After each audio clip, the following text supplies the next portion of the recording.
নমস্কার, দৈনন্দিন জীবনযাত্রার আরেকটি নতুন ব্লগে আপনাদের সবাইকে স্বাগত। আজ সোমবার, এখন বাজে বেলা 11টা। দুপুরে রান্না করব। আজকে রান্না করব কাতলা পাতুরি, কাতলা মাছের পাতুরি, মিষ্টি কুমড়ো পাতা দিয়ে কাতলা মাছের পাতুরি। চলুন তাহলে আমি বানাই, আপনারা দেখুন। ভালো লাগলে একটা শেয়ার, একটা লাইক, একটা কমেন্ট করবেন। আর যারা এখনও আমার চ্যানেলটাকে সাবস্ক্রাইব করেননি, সাবস্ক্রাইব করবেন প্লিজ। আর পাশের বেল আইকনটা কিন্তু প্রেস করতে ভুলবেন না। আমি রোজই বলি, এটা আমার ডিউটি। আপনারা প্লিজ সাবস্ক্রাইব করবেন, কেমন? চলুন দেখাই কিভাবে করছি, সঙ্গে থাকবেন, ভিডিওটা শেষ পর্যন্ত দেখবেন, সবার কাছে অনুরোধ রইল। দেখুন কিভাবে আমি বানাচ্ছি। এই যে আমি এগুলো কিন্তু মিষ্টি কুমড়ো শাকের পাতা, হ্যাঁ, মিষ্টি কুমড়োর পাতা। এগুলো আমি খুব সুন্দর করে কেটে ভালো করে ধুয়ে নিয়েছি। আর এখানে যে শিরাগুলো থাকে, সেই শিরাগুলো আমি কিন্তু সব ফেলে দিয়েছি। এখানে বড় পাতা, ছোট পাতা সব মিলেই নিয়েছি। আর এই যে মাছটাকে কিন্তু আমি ভাজিনি, এটা একটু হালকা গরম জলে একটু নুন দিয়ে, লেবু দিয়ে মাছটাকে একটুখানি জাস্ট 30 সেকেন্ড মতো চুবিয়ে রেখেছিলাম। তারপরে মাছটাকে তুলে নিয়েছি। নিয়ে এই যে বাটনাটা দেখছেন, এটা হলো সর্ষে বাটা, সর্ষে, পোস্ত আর অল্প একটু কাজু, কাঁচা লঙ্কা আর অল্প একটুখানি তিল, সাদা তিল। এটা দিয়ে এই মিশ্রণটাকে তৈরি করে নিয়েছি। নেওয়ার পরে মাছগুলো ওর মধ্যে দিয়ে দিলাম। আর দিয়েছি কাঁচা তেল আর নুন, সর্ষের তেল, কাঁচা সর্ষের তেল আর নুন। এটা দিয়ে বেশ আধ ঘন্টা আমি কিন্তু ম্যারিনেট করে রেখেছিলাম। এবার আমি এই পাতার সাথে মাছটাকে কিভাবে বাঁধবো, বেঁধে কিভাবে পাতুরি বানাবো, সেগুলোই আপনাদেরকে দেখাবো। চলুন তাহলে শুরু করা যাক। দেখুন এই পাতাগুলো আমি একে একে নিয়ে নেবো। এই পাতাগুলো কিন্তু খুব সুন্দর করে সাজাতে হবে। যেমন এই একটা পাতা নিয়েছি, আর ঠিক এর মাথাটা, এই দুটো পাতার মাথা যেন এক জায়গাতে থাকে, এইভাবে সাজিয়ে নেবো। তাহলে কি হবে, মাছটা বা মশলা শুদ্ধ মাছটা ফেটে বেরোবে না। আবার একটা পাতা নিলাম, নিয়ে ঠিক এইখানে দিয়ে দেবো, মানে এই মাথাগুলো যেন এক জায়গাতে থাকে। আর একটা পাতা নেব, সেটা এইভাবে দিলাম। এই যে দেখছেন, পাতার মাথাগুলো কিন্তু ঠিক একই জায়গায় আছে। মাঝখানটাতে মশলা মাখানো মাছটা দিয়ে দেবো, দিয়ে মোড়াবো। আপনাদেরকে কতটা দেখাতে পারছি বুঝতে পারছি না, তবুও চেষ্টা করছি। দেখুন এই মশলা মাখানো মাছটা আমি নিয়ে নিলাম, একটু মশলা দিলাম, এই যে দিলাম। আর একটু মশলা দিয়ে দেবো উপর থেকে। তার মধ্যে সবটাই দেওয়া আছে।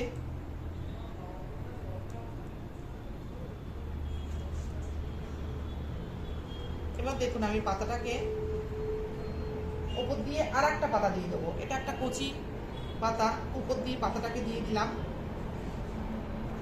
দিয়ে আমি এইভাবে দেখাই, না হলে বুঝতে পারছি না আপনারা ঠিকঠাক দেখতে পাচ্ছেন কিনা। দেখুন এই যে পাতাগুলো কিন্তু আমি একদম নিচ থেকে উপর পর্যন্ত আমি এইভাবে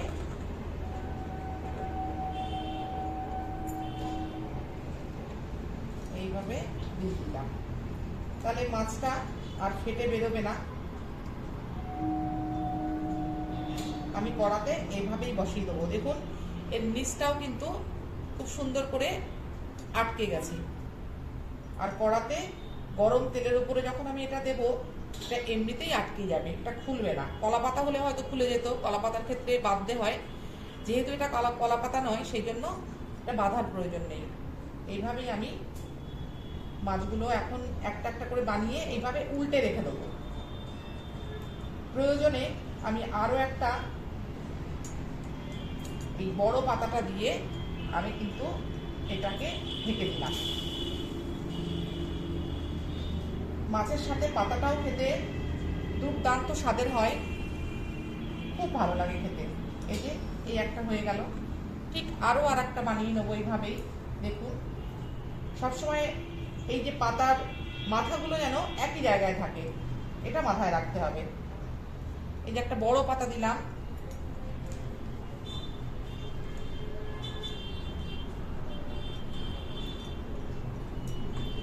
আর একটা মাছ দিয়ে দেবো।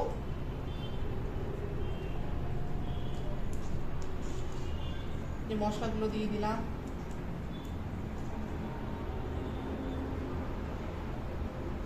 আবার ঠিক একই প্রসেসে পাতাটাকে আমার মুড়িয়ে নেব।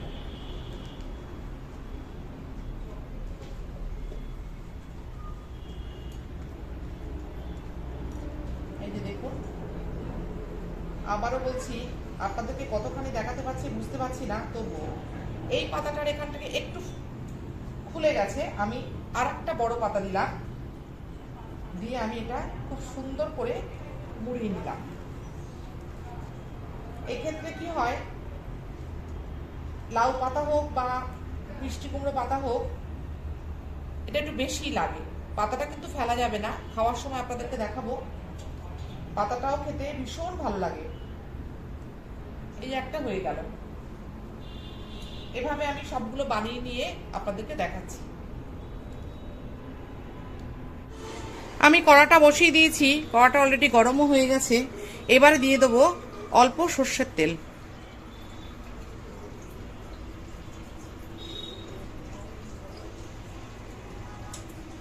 সর্ষের তেল দিয়ে কড়াটা খুব ভালো করে গায়ে মাখিয়ে নিতে হবে।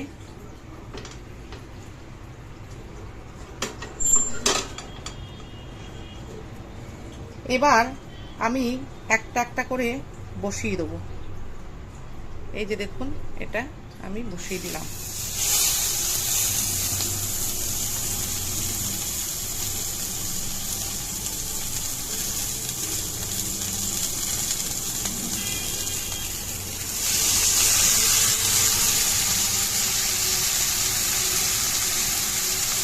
পাতাগুলো ফুলে ফুলে আসছে, কিন্তু পাতাগুলো সবটাই মুড়ে যাবে। এবার আমি একটা ঢাকনা দিয়ে ঢেকে দেবো।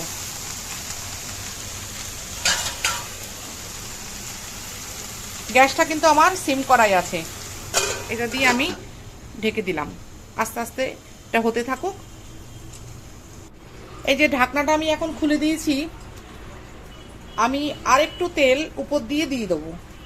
এই দেখুন,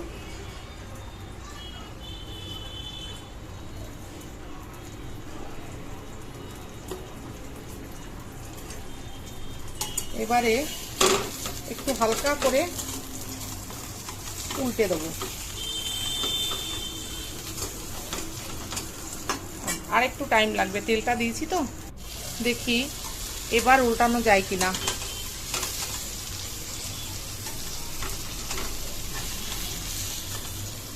এই যে উল্টে দিলাম।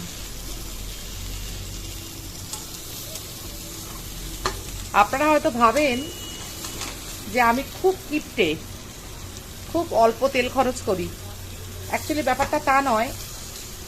হ্যাঁ, কিপটে তো একটু আছি, কিন্তু যতটুকু প্রয়োজন ততটুকু ব্যবহার করি। আর একটা কথা, খুব বেশি তেল মশলা দিলেই যে রান্না খেতে ভালো হয়, এটা কিন্তু ভুল। এটা কিন্তু একদমই ভুল কথা আমি মনে করি। আমার কোনো বন্ধু বা কোনো ভিউয়ার্স যদি আমার বাড়িতে আসতে চান, আমার রান্না খেতে চান, তাহলে অবশ্যই আমার ইনবক্সে যোগাযোগ করবেন বা আমার কমেন্টেও লিখতে পারেন। আমি খুব সাধারণ একটি মানুষ, আমার ফ্যামিলিও ভীষণ সাধারণ। আশা করি আপনাদের সকলের ভালো লাগবে। 3টে হয়ে গেছে, আর এই 3টে বাকি আছে। আমি একে একে সবগুলো তৈরি করে নেব, তারপর রেডি হলে আপনাদেরকে দেখাচ্ছি। এই যে রেডি হয়ে গেছে আমার মিষ্টি কুমড়ো পাতা দিয়ে মাছের পাতুরি খেতে দিয়ে দিয়েছি, ওরা খেয়ে বলুক কেমন হয়েছে। এই যে উপরের পাতাটা, এটা এত ভালো লাগে খেতে, আপনারা বানিয়ে খাবেন, দেখবেন প্রচণ্ড ভালো লাগবে।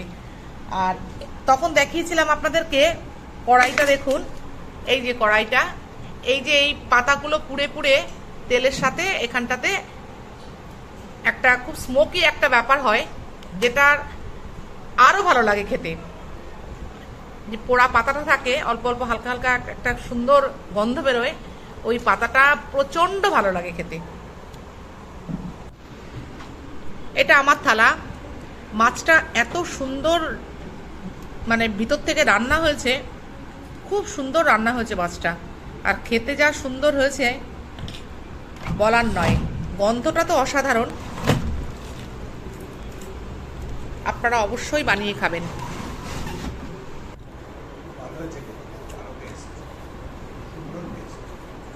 মাছটাকে কাঁচা মনে হচ্ছে না,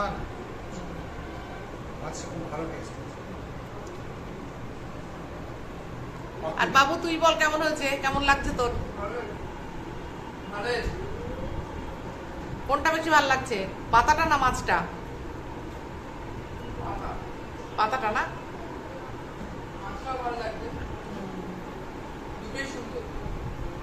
চলুন তাহলে আজকের ভিডিওটা এই পর্যন্তই। আপনারা রান্না করে খাবেন, খেয়ে আমায় জানাবেন কেমন লাগলো।